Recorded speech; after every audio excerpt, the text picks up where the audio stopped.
In the previous video, we talked about the form of the hypothesis for linear regression with multiple features, with multiple variables. In this video, let's talk about how to fit the parameters of that hypothesis. In particular, let's talk about how to use gradient descent for linear regression with multiple features. To quickly summarize our notation, this is a form of hypothesis in multivariate linear regression where we'd adopted the convention that x0 equals 1. The parameters of this model are theta 0 through theta n, but instead of thinking of this as n separate parameters, which is valid, I'm instead going to think of the parameters as theta, where theta here is a n plus 1 dimensional vector. So I'm just going to think of the parameters of this model as itself being a vector. Our cost function is j of theta 0 through theta n, which is given by this usual sum squared error term.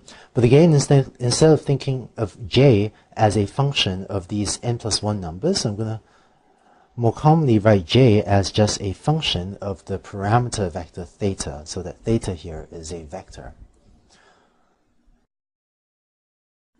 Here's what gradient descent looks like.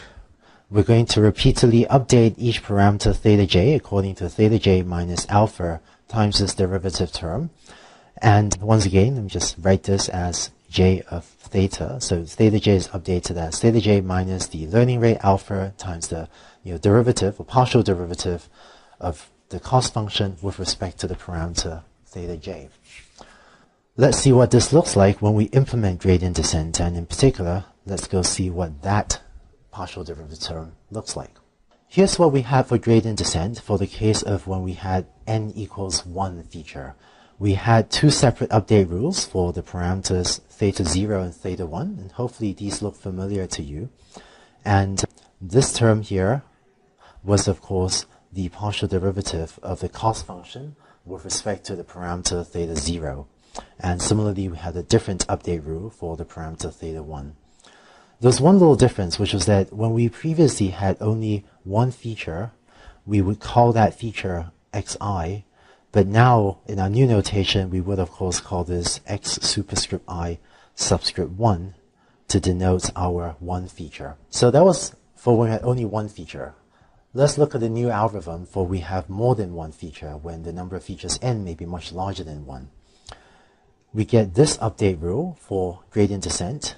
And maybe for those of you that know calculus, if you take the definition of the cost function and take the partial derivative of the cost function j with respect to the parameter theta j, you find that that partial derivative is exactly that term that I've just drawn the blue box around.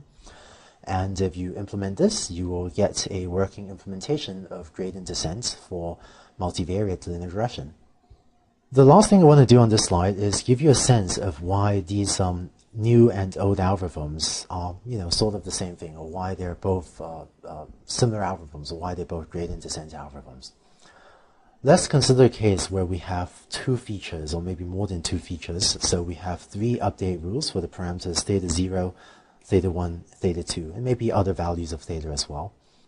If you look at the update rule for theta 0, what you find is that this update rule here is the same as the update rule that we had previously for the case of n equals 1.